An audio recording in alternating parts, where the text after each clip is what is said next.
So hey guys, আসসালামু আলাইকুম। সবাই কেমন আছেন? আজকে আমি চলে আসছি ঢাকা আন্তর্জাতিক বাণিজ্য মেলায়। যে দেখেন গুটি গুটি পায়ে আমরা সামনে আগাচ্ছিলাম, কিন্তু সামনে যাই হলো কি গাইস, সিকিউরিটি বললো এখানে ভিডিও করা যাবেই না। তাই ভিডিও না করে চলে আসছি। এই যে ভিতরে ঢুকেছি আমরা, আর ভিতরে ঢোকার পরে দেখলাম এই যে টাকলা কাকু ঘুমাচ্ছে পাহারা না দিয়ে। জাগা আমরা সামনের দিকে যাচ্ছি। দেখেন এখানে এক্সিট লেখা আছে, ঢুকতে না ঢুকতে বাহির করে দিতে চাইছে তারা। সো কোনো ব্যাপার না, আমি তো অনেক ত্যাগদা, আমি কথা শুনবো না, আমি ভিতরে ঘুরবই। তো ঘুরছি ঘুরছি ঘুরছি, এই যে দেখেন পানিগুলো পিছনে উপরে উঠছে নামছে উঠছে নামছে। আমি তো হাসতে হাসতে পারছিলাম না এগুলো দেখে, আমার ফার্স্ট টাইম।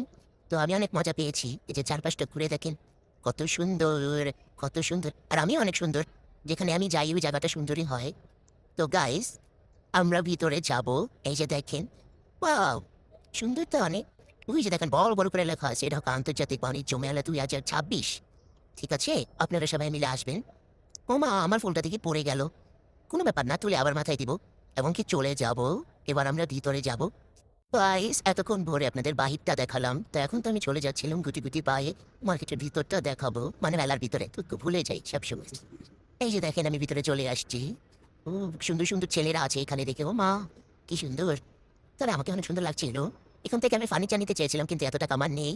তো কি করবো গাইস, দেখে অনেক কান্না করে চলে আসছি। আর অনেক বড় বড় টিভি, আর আমি যত বড় টিভি চেয়েছিলাম এখানে তাই নেই। আর আমি ক্রেডিট কার্ডটা নিতে ভুলে গেছি, তো ভাবলাম থাক, আর নিবো না, ভিতরে শুধু দেখেই যাই। তো দেখছিলাম দেখছিলাম, এই যে দেখেন নতুন স্টাইলের এসি। তারপরে এই যে ওয়াশিং মেশিন আছে, আমার কাপড় দিতে অনেক কষ্ট হয়, চাইছিলাম এটা নিতে। টেলিভিশন আছে, অনেক কিছুই আছে। থাক গাইস, দেখে চলে গেলাম বাইরে। এই খাবারের দোকানটা দেখলাম। আর আমি তো বাচ্চা যেহেতু, তাই বাচ্চাদের খেলনা দেখতে চলে গেলাম। এখানে খেলতে চাইছিলাম, কিন্তু আমাকে বলছে আপনাকে দেখতে বুইরা বেটিদের মতো লাগে, তো আপনাকে নেওয়া যাবে না। থাক, কসমেটিক্সটা ঘুরে ঘুরে দেখলাম। এই যে দেখেন গাইস, ঘুরে অনেক মজা পেয়েছি আমি। আমি যখন গিয়েছিলাম মেলায় অনেক স্টলই বসেনি, তখন তো শুধু মেলা শুরুর সময় গিয়েছিলাম আমি। তো এখন হয়তো আপনারা গেলে অনেক দোকানপাট পাবেন। আমি সারাদিন অনেক ঘোরাঘুরি করছি, অনেক মার্কেটিং করছিলাম, তো আমি অনেক টায়ার্ড হয়ে গেছিলাম, তাই বললাম যে চলো চলে যাই। বের হয়ে গেছিলাম। তো বাইরে এসে আমরা একটা আইসক্রিমের দোকান দেখতে পেলাম। ওই যে দেখতে পাচ্ছেন, এইখানে গিয়েছিলাম গাইস। এইখানে যাওয়ার পর একটা আইসক্রিম খাওয়াইয়া 200 টাকা মাইরা নিছে আমার। ছি ছি ছি, এত দাম দিয়ে আইসক্রিম খাইলাম। দেখেন আপনার কত টাকা একটা আইসক্রিম দিচ্ছে গাইস। শুধু দেখেন, একটা আইসক্রিমের দাম যদি 200 টাকা হয়, তাই কেমনে হবো গাইস?